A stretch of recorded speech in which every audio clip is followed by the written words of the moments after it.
역사는 무엇인가 이해치카 6-2 지평선의 확대 마지막 부분을 읽도록 하겠습니다.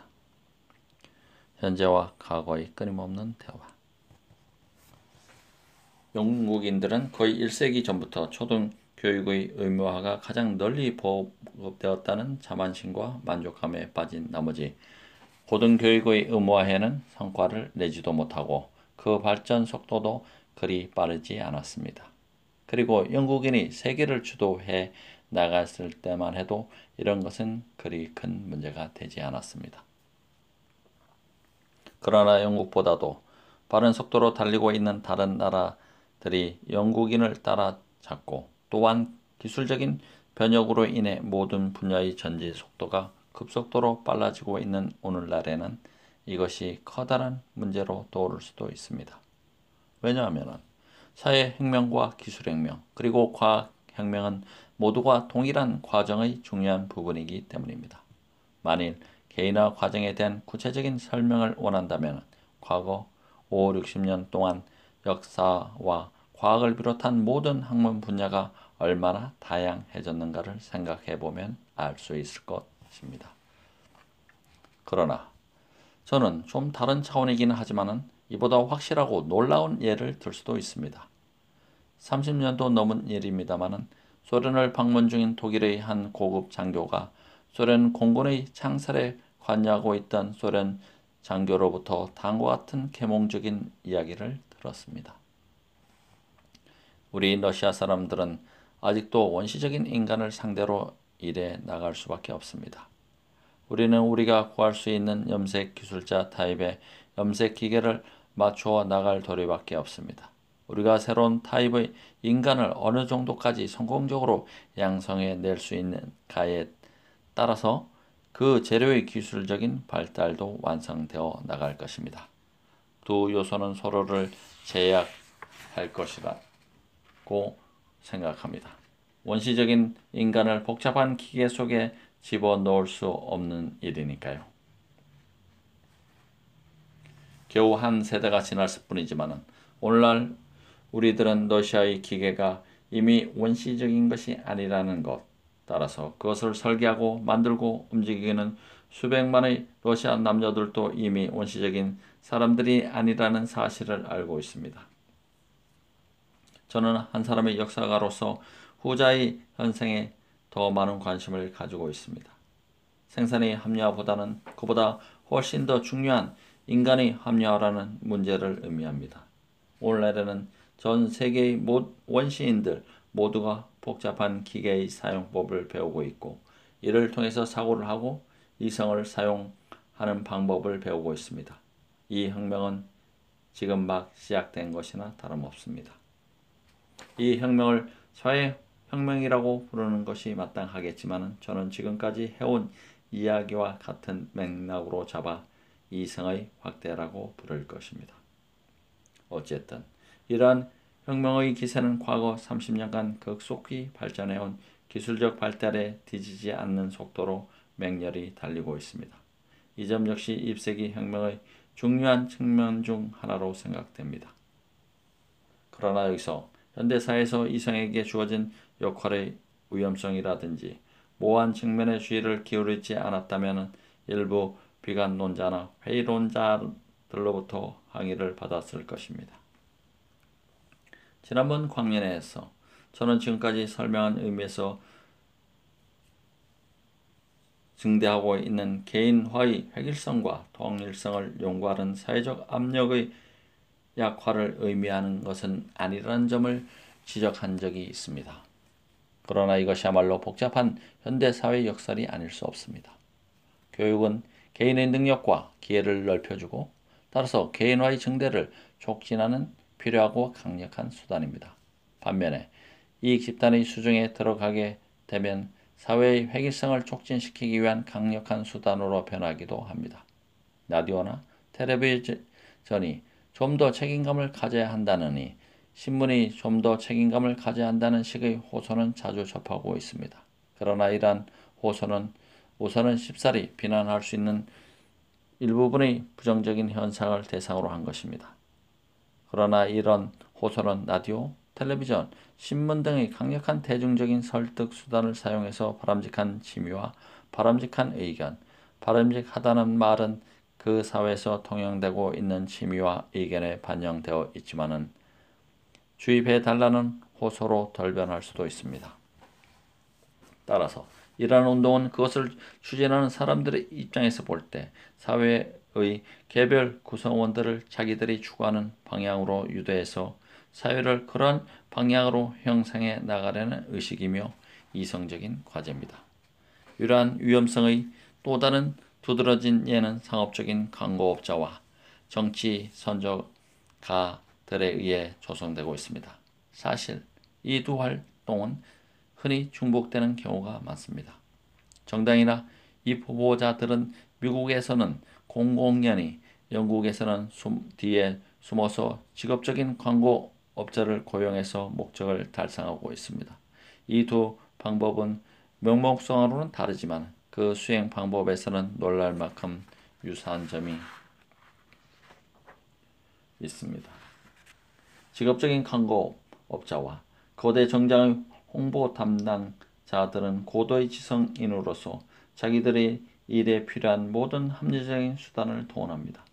그러나 다른 경우를 통해서 검토해온 것처럼 이성은 탐구를 위해서가 아니라 건설적인 방향으로 그리고 정적으로서가 아니라 동적으로도 사용됩니다. 직업적인 광고업자와 선거운동 지도자들의 주요 관심사는 현존하는 사실이 아닙니다. 그들의 관심은 최종적으로 소비자나 유권자들이 지금 무엇을 믿고 있으며 최종 결과에 반영된다는 조건 아래에서 생각할 수 있는 사태는 어떤 것이며, 즉 소비자와 유권자들을 교묘하게 조정하여 그들로 하여금 믿도록 유도할 수 있는 것이 무엇인지 알아내는 것입니다. 뿐만 아니라 그들은 자신들의 견해를 받아들일 수 있게 할 수 있는 가장 빠른 길은 고객과 유권자들의 심리 구조 속에 내재된 비이성적인 요소에 호소하는 데 있다는 것을 대중심리 연구를 통해서 잘 알고 있습니다. 이런 경로로 결국 우리는 직업적인 광고업자나 정당 지도자 등 많은 엘리트들이 상상할 수 없을 정도로 발전을 이룬 이성적인 방법을 통해서 대중의 비합리성을 파악하고 그것을 이용하여 자신의 목적을 달성해 나가는 광경을 목격할 수 있습니다. 근본적으로 이성에 호소하지는 않습니다.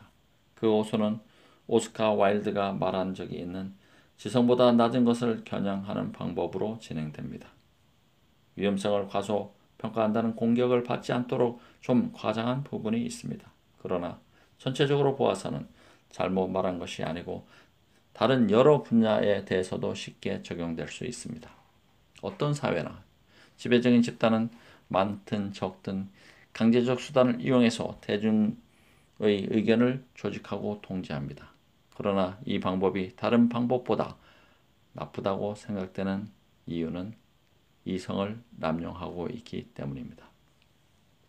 이런 식의 진지하고 충분한 근거가 있는 비난에 대해 저는 두 가지 논점에서 답할 수밖에 없습니다. 첫 번째 논점은 널리 알려진 것처럼 역사의 흐름 속에서 발견된 모든 발명과 혁신과 새로운 기술은 긍정적인 면과 함께 부정적인 면도 지니고 있습니다.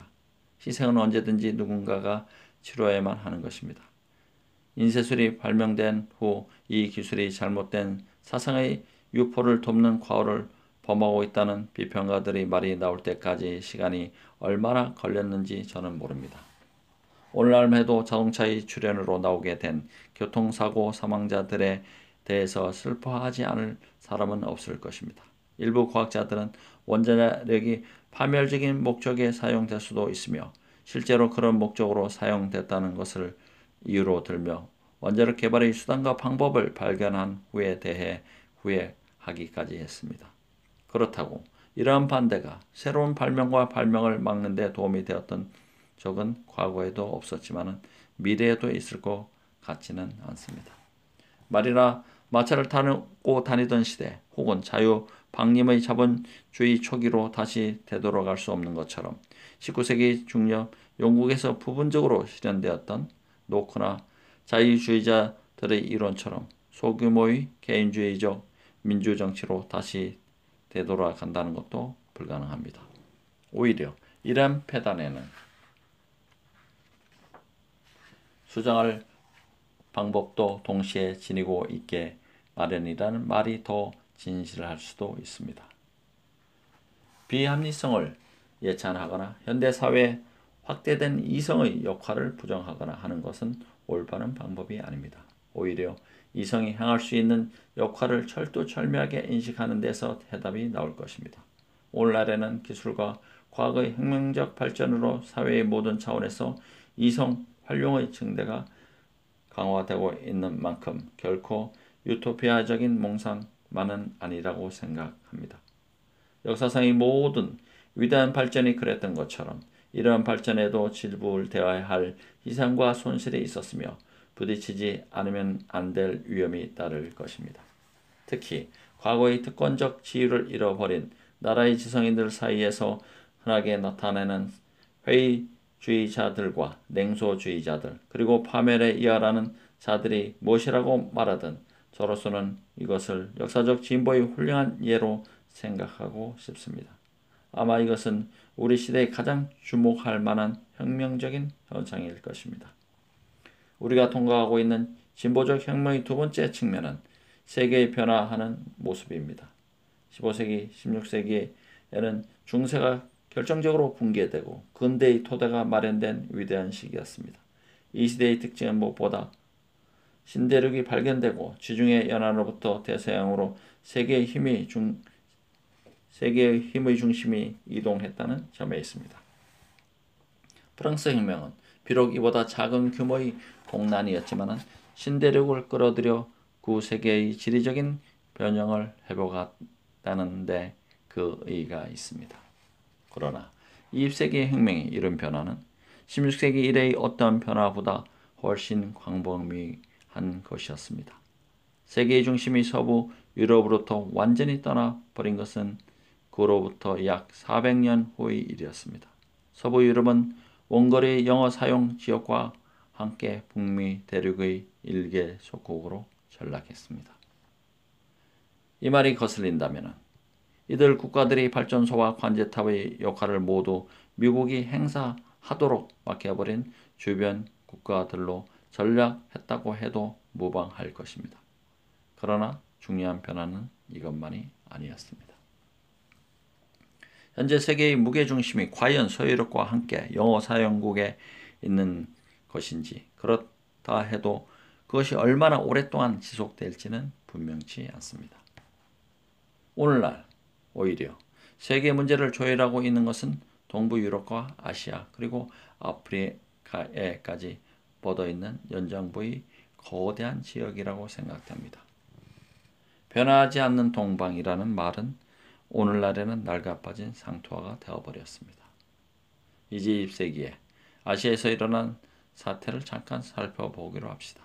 이야기는 1902년의 영일동맹, 즉 아시아의 한 나라가 유럽 열강이란 배타적인 집단에 처음 가입하게 되었던 대목으로부터 시작됩니다. 일본이 러시아에 도전하여 승리를 거둠으로써 자국의 발전을 과시했던 사건과 그것이 20세기의 대혁명을 유발한 최초의 도화선이 되었던 사실은 아마도 우연의 일치로 볼 수도 있을 것입니다. 1789년과 1848년 프랑스의 혁명 당시에도 유럽에는 이를 추종하는 사건들이 연달아 일어났습니다. 그 후 1905년의 제1차 러시아 혁명은 유럽에서 그리 큰 반향을 얻어내지는 못했지만 아시아에서는 모방하는 나라가 나타났습니다. 페르시아, 터키, 중국 등에서 수년간 혁명이 일어났던 것입니다. 제1차 세계대전은 엄밀한 의미에서 세계적 전쟁이 아니라 세계적 규모로 영향을 미친 유럽 내란, 만일 유럽이란 실체가 존재한다고 가정할 수 있다면 유럽 내란이었습니다. 이러한 영향을 받아 아시아 국가들의 산업 발전이 촉진되었고 중국의 배타적 감정이 자극되었으며 인도의 민족주의를 자극하고 아랍의 민족주의가 탄생되었습니다. 그러나 1917년의 러시아 혁명은 더욱 새롭고 더욱 결정적인 충격을 가져왔습니다. 여기서 특히 할 만한 일이 있다면 러시아 혁명의 지도자들이 유럽에서 추종자들이 나타나기를 끈기 있게 기다렸지만 호사로 돌아간 반면 아시아에서는 추종자들이 나타났다는 사실입니다. 그 결과 유럽은 오히려 변화하지 않는 곳이 되어버렸고 아시아는 움직이기 시작했습니다. 그러나 이런 상식적인 이야기를 더 이상 이 자리에서까지 하고 싶지는 않습니다. 역사가들도 지금은 아시아와 아프리카의 혁명의 범위와 그 의의에 대해 평가할 만한 위치에 와 있지 못한 게 현실입니다. 그러나 아시아와 아프리카의 수백만 인구에게 현대적인 기술과 산업 과정이 확대되고 초보적 교육과 정치의식이 보급되면서 이들 대륙이 날마다 새롭게 변하고 있는 것만은 사실입니다.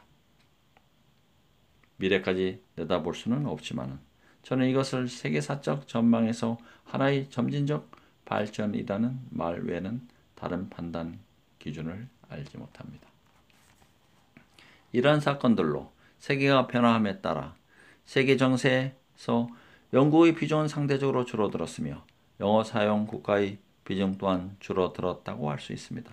그러나 상대적 축소는 절대적 축소와 다른 것입니다. 제가 불안해하고 걱정하는 것은 아시아와 아프리카에서 진전되고 있는 발전 그 자체가 아니라 우리 영국, 아마 다른 나라에서도 그렇겠지만은 지배층이 발전에 대해 보이는 일반적인 태도입니다. 그들은 이런 발전상을 아예 못 본 채 하거나 이해하지 못하겠다는 태도를 보입니다. 또한 발전에 대해 불신에 찬 경멸과 정중한 겸손 사이에서 동요하는 태도를 보이거나 과거에 대한 무기력한 향수에 빠져들려는 경향을 보이기도 합니다. 제가 말씀드렸던 적이 있는 20세기 혁명에서의 이성의 확대라고 말한 것은 역사가에게는 특별히 중요합니다. 왜냐하면 이성의 확대는 본질적으로 지금까지 역사의 밖에 있던 집단과 계급, 민족과 대륙이 역사 안으로 들어오게 되어 있다는 것을 의미하기 때문입니다. 첫 번째 강연에서 말씀드렸듯이 중세의 역사가들은 사료의 배타적 성격 때문에 중세 사회를 종교라는 안경을 끼고 보려는 경향이 있습니다.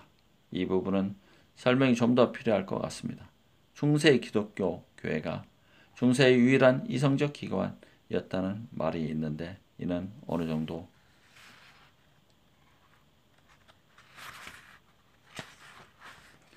과장되기는 했지만 대체로 정확한 표현이 아닌가 생각됩니다. 교회는 유일한 이성적 기관이었기 때문에 유일한 역사적 기관이라고도 할 수 있습니다. 즉, 교회만의 역사가 이해할 수 있는 발전의 이성적 과정에 속해 있었다는 의미입니다. 반면 세속적 사회는 교회에 의해 형성되고 조직되었던 탓으로 그 자체가 이성적인 생명을 가지고 있지는 못했습니다. 대중들 역시 선사시대 사람들과 마찬가지로 역사의 일부라기보다는 자연의 일부였습니다. 그러나 많은 사람들이 사회의식과 정치의식을 가지게 되면서 각자의 집단들을 과거와 미래가 있는 역사적 실체로 깨닫게 되었습니다. 그래야 완전히 역사 속에 편입될 수 있을 때 비로소 근대사가 시작되었습니다. 사회의식, 정치의식, 역사의식이 대다수의 사람들에게 확산되기 시작한 것은 소수의 선진 국가들에서도 기껏해야 최근 200년 전의 일입니다. 완전한 의미에서 역사 속에 등장하여 이제는 식민지 통치자가 인류학자가 아닌 역사가의 연구 대상이 된 민족들, 이러한 민족들로 구성되는 하나의 전체 세계를 처음으로 상상할 수 있게 된 것도 오늘날에 와서야 가능해진 일입니다. 이것은 우리들의 역사관에서 하나의 혁명입니다. 18세기의 역사는 아직도 엘리트들의 역사였습니다. 그러나 19세기에 이르러 영국의 역사가들은 확신이 없는 가운데 주저하는 듯한 발걸음으로 국민 공동체 전체의 역사라는 역사관을 수립하기 위한 첫걸음을 내딛기 시작했습니다. 전기자이자 평범한 역사가였던 존 그린은 최초로 영국 국민사를 써서 명성을 얻었습니다. 20세기 들어서는 모든 역사가들이 최소한 말만으로나마 이런 견해를 존중하게 되었습니다. 물론 실력은 말에 뒤지는 것입니다만 더 이상 따지고 싶지는 않습니다. 왜냐하면 역사의 지평선이 영국과 유럽을 넘어서서 확장되고 있다는 사실을 역사가들이 고려하지 못하고 있다는 것에 더욱 관심을 갖고 있기 때문입니다.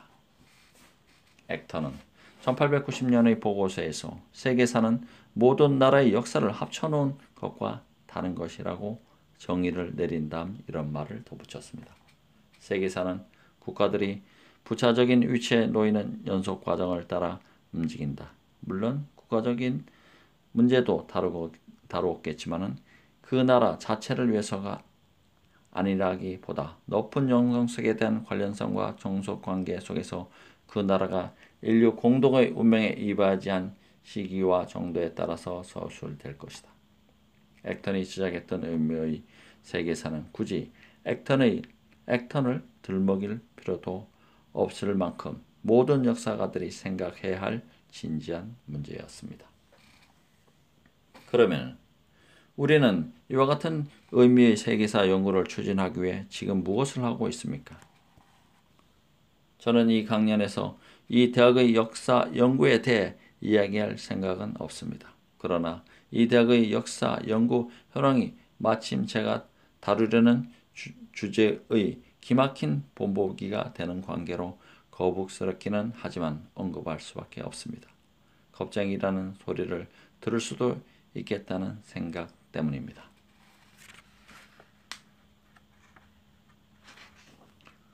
지난 40년 동안 미국 사는 대학교의 교과 과정에서 중요한 위치를 차지해 왔습니다. 이것은 큰 진전이었습니다. 그러나 여기에는 또 다른 위험이 따랐습니다. 그 위험이란 우리의 교과 과정을 영구적인 소유권이라도 가진 듯 압박해오던 영국사의 국지주의가 더욱 음성적이고 위험한 영어 사용국이라는 국지주의에 의해 보강되었다는 것입니다. 과거 400년간 영어 사용국의 역사가 위대한 시기였다는 사실에는 의심할 여지가 없습니다. 그러나 영어 사용국의 역사만을 세계사의 중심으로 취급하고 그 밖의 다른 것은 모두 주변적인 부분으로 취급한다는 것은 지나치게 왜곡된 견해가 아닐 수 없습니다. 이러한 일반적인 왜곡을 바로잡아주는 일이야말로 대학의 사명이라고 생각합니다. 그러나 우리 대학의 근대사 강의는 이러한 의무를 수행하기에는 적당하지 못한 점이 있다고 봅니다. 영어 외의 다른 언어에 대해 충분한 지식을 갖고 있지 못한 학생에게 주요 대학 역사 과목의 우등 졸업한 학위 시험이 허용된다는 것은 명확하게 잘못된 일입니다. 전통과 영예로 빛나는 옥스퍼드 대학의 철학과에서 전공자 여러분이 평이한 일상 영어만을 가지고도 모든 일을 훌륭하게 해낼 수 있다는 결론을 얻는다면 다음에는 어떤 일이 일어날 것 같습니까? 이것은 우리가 교훈을 삼을 만한 문제입니다. 학위 시험을 앞둔 수험생이 유럽 대학에 속한 어떤 나라의 근대사에 대해 교과서 수준 이상의 것을 공부하려고 할 때 아무런 편리도 제공되지 않는다는 것은 분명히 잘못된 일입니다. 비록 아시아, 아프리카, 라틴 아메리카에 관한 지식을 조금 가진 수험생이 있다 하더라도 유럽의 확대라는 19세기식의 거창한 허세를 앞세운 논제가 주로 실제된다면 그 학생은 자신의 지식을 피력할 기회를 접하기가 쉽지 않을 것입니다. 그러나 불행하게도 유럽의 확대라는 제목은 내용과 어울리기는 합니다. 수험생들은 중국이나 페르시아처럼 중요하면서 풍부한 자료를 가지고 있는 나라에 대해서도 유럽인들이 이들을 점유하려고 할 때 일어났던 사건 외에는 어떤 것도 알 필요가 없습니다. 제가 들은 바로는 이 대학에서도 러시아와 페르시아와 중국의 역사 강의가 역사과의 전임 교수가 아닌 다른 사람들에 의해서 읽기는 한 모양입니다. 5년 전 한 중국어 교수가 취임 강연에서 중국을 인류 역사의 구계자로 여길 수는 없다고 확신에 찬 어조로 말했을 때 케임브리지의 역사가들은 들은 척도 하지 않았습니다. 지난 10년 동안 케임브리지 대학이 펴냈던 가장 위대한 역사사라고 훗날 평가받을 만한 책은 역사학과 이외의 학과에서 게다가 역사학과의 도움을 조금도 받지 않은 채로 쓰여진 것입니다. 바로 동양학자로도 잘 알려진 과학사가인 니덤 박사의 중국의 과학과 문명의 문제의 역사서입니다. 정신이 번쩍 나는 이야기라는 생각이 들지 않습니까? 이러한 것들이 이 20세기 중엽 영국의 다른 대부분의 대학이나 영국 지식인들의 전형적인 경향이라는 것을 믿지 않았다면 세상 사람들 앞에서 이런 식으로 한 집안의 욕을 털어놓지는 않았을지도 모르겠습니다. 영불 해협에 폭풍이 일어나면 대륙은 고립된다는 빅토리아 시대의 섬나라 근성을 반영한 이 날가 빠진 농담은 기분 나쁠 정도로 오늘날의 우리 실태와 잘 어울린다는 생각이 듭니다. 폭풍은 지금 먼 외부 세계로부터 거세게 불어오고 있습니다. 그러나 영어 사용 국가에 사는 우리들이 여기저기 모여 앉아서 다른 나라와 다른 대륙들이 터무니없는 행동으로 인하여 우리 문명의 은혜와 축복에서 멀어져 가고 있다고 일상용어로 수군거리는 사이에 오히려 세계의 움직임을 이해하지도 못하고 이해하려 들지도 않는 우리 스스로가 세계의 현실적인 움직임에서 고립되는 건 아닐까 하는 생각에 사로잡힐 때도 있습니다. 저는 첫 번째 강연의 서두에서 19세기 말과 20세기 중엽을 갈아놓은 명백한 관점의 차이에 주의를 기울여 달라고 당부한 적이 있습니다. 이제 결론을 내릴 때가 되었으므로 이러한 차이점이 무엇인지 좀 더 구체적으로 말씀드릴까 합니다. 여기서부터는 자유와 보수라는 말을 사용하려고 하는데 여러분은 이 말이 영국 정당의 명칭과 같은 의미로 사용되는 것이 아니라는 것을 쉽게 이해할 것이라고 생각합니다. 진보를 논할 때 액터는 이것이 영국인이 일반적으로 생각하는 점진주의라는 것을 의미하지는 않았습니다. 혁명, 즉 우리가 말하는 자유주의라는 놀라운 구절은 1887년의 편지에서 찾아낸 것입니다. 그로부터 10년 후의 근대사 경제에서 그는 근대에서 진보의 방법은 혁명이었다는 말을 했습니다. 또 다른 강의에서는 우리들의 혁명이라고 부르는 일반적 사상의 출현이라는 표현을 썼습니다. 이에 대한 설명은 그의 미발표 원고 속의 한 주석에서 찾아낼 수 있습니다. 즉, 희그 당원들은 타협적인 자세로 통치했으나 자유당 당원들은 사상의 지배로 시작한다는 말이 그것입니다. 액터는 사상의 지배라는 것은 자유주의를 의미하는 것이고 자유주의는 혁명을 의미하는 것이라는 사실을 믿었습니다. 액턴이 살아있을 당시만 해도 자유주의 힘이 사회 변혁의 원동력으로서 여전히 남아 있었습니다. 오늘날 자유주의 잔재적 요소는 어느 분야에서나 사회의 보수적 요인이 되고 있습니다. 이제 와서 액턴에게 되돌아가자고 역사를 한다는 것은 의미가 없는 일입니다. 그러나 역사가들이 관심을 가져야 할 것은 첫째로 액턴의 입장을 확인하는 일이고 둘째로 그의 입장과 현대 사상가들의 입장을 비교 검토해 보는 일이며 셋째로 그의 입장 중 어떤 요소가 오늘날 여전히 유용하게 작용할 수 있는가 검토하는 것입니다. 물론 액턴의 세대는 지나친 오만과 낙관주의에 압도되어 있었던 탓에 그들의 신념의 기초구조가 얼마나 불안정한 성질의 것인지를 충분히 이해하지 못했습니다. 그러나 그의 세대는 오늘날 절실히 요청되고 있는 두 가지 요소를 지니고 있었는데 그것은 변화를 역사에서의 발전적 요인으로 본다는 감각과 이성은 변화의 복잡성을 이해하기 위한 길잡이라는 믿음입니다. 이쯤에서 1950년대 몇몇 목소리의 귀를 기울여 보겠습니다. 지난번 강연에서 저는 루이스 네이미어 경이 만족스러운 표정으로 언급했던 말을 인용한 적이 있습니다. 즉, 구체적인 문제에 대한 실천적인 해결. 일이 추구되고 있지만 두 정당 모두 강령과 이념을 잇고 있다고 지적하였는데 그는 이것이 국민으로서 성숙한 증거라고 설명했습니다. 그러나 저는 이런 식으로 인간의 생애와 국민의 생애를 비교하는 것을 좋아하지 않습니다. 이러한 비교를 들고 나온다면 성숙의 단계 다음에는 어떤 것이 올 것인지 한 번쯤 방문하고 싶습니다.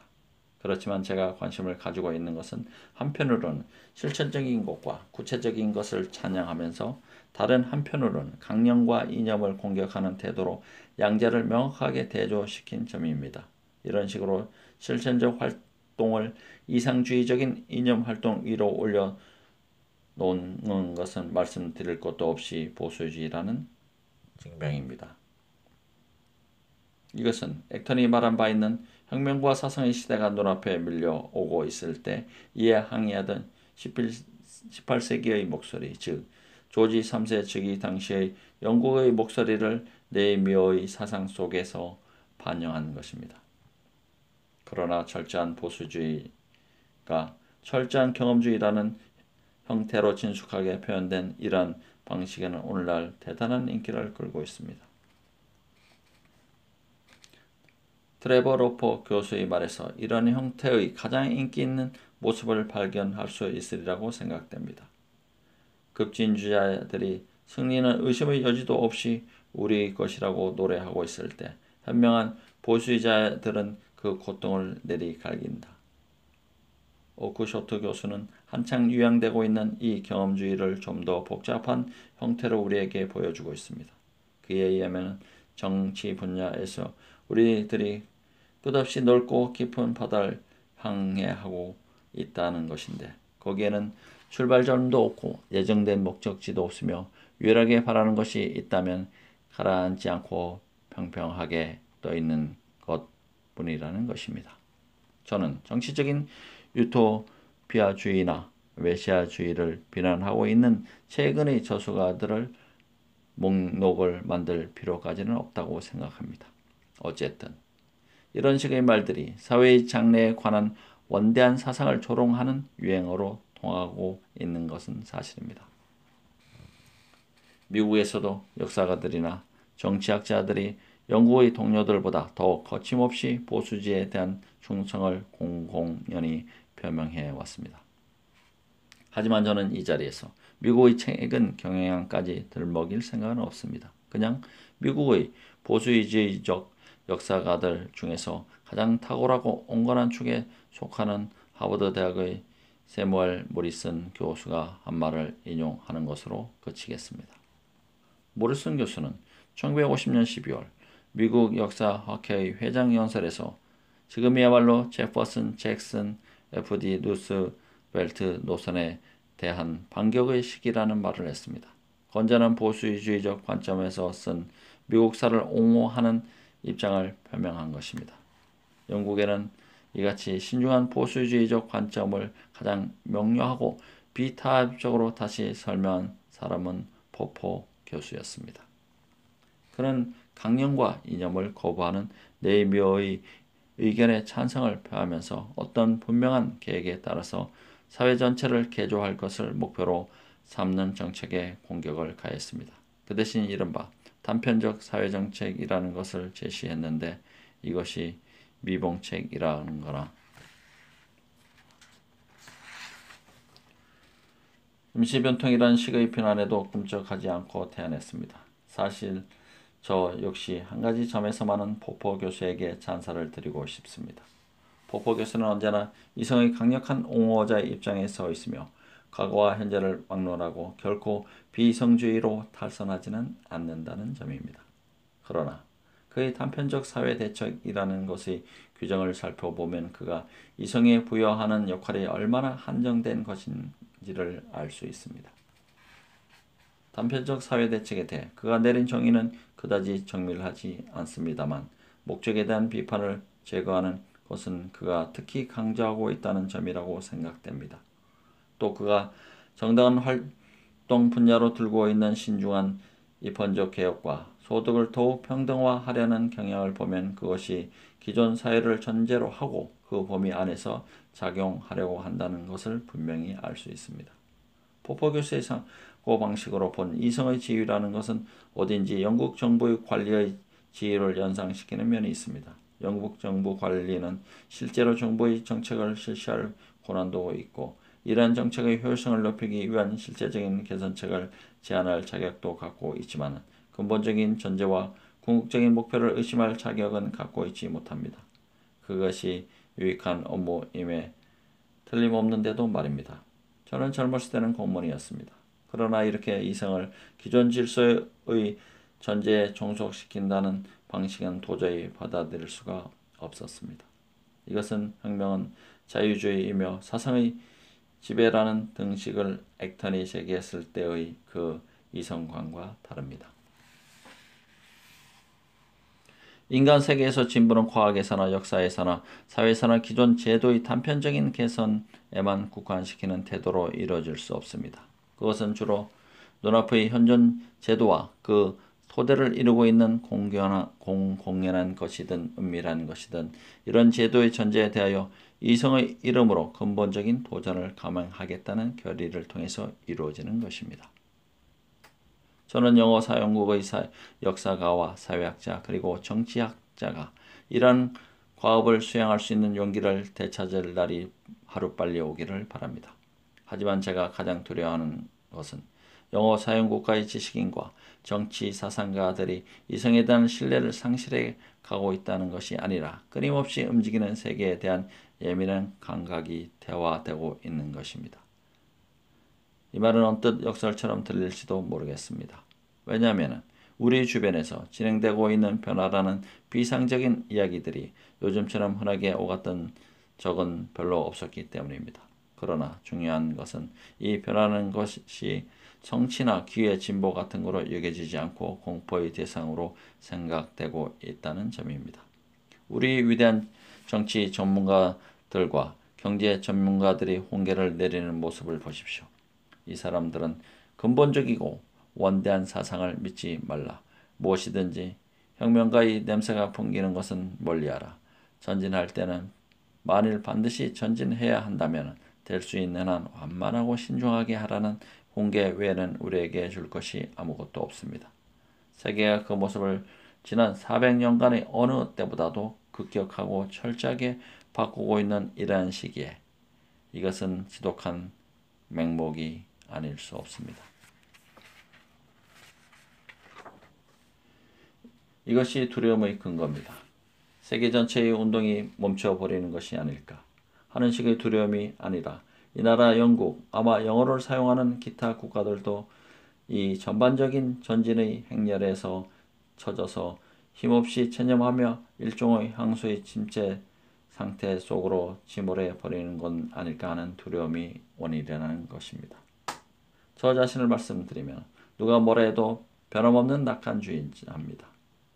루이스 네이미어 경이 강령이나 이념은 폐하라고 저에게 홍계할 때도 오크셔트 교수가 우리는 어떤 특정한 곳으로 가는 것도 아니며 중요한 것은 보트를 흔드는 사람이 없는지 주의하는 것이라고 저에게 말할 때도 포퍼 교수가 소박한 단편적인 사회 대책을 통해 마련한 귀엽지만 낡아빠진 T형 포드를 언제까지나 몰고 다니기를 원할 때도 트레버 로퍼 교수가 떠들었던 것처럼 급진주자들의 콧등을 내려갈길 때도 그리고 또 모리슨 교수가 건전한 보수주의 정신으로 질필된 역사를 위해 변호할 때는 저는 격동하는 세계, 진통으로 괴로워하는 세계를 응시하면서 위대한 과학자의 진부한 몇 마디 말을 빌려 이렇게 답할 것입니다. 그래도 역시 지구는 돈다. 이에치카의 역사는 무엇인가? 지평선의 확대 마지막으로 해서 그래도 역시 지구는 돈다는 말로 대단의 막을 내리겠습니다. 대단히 감사합니다. 고맙습니다.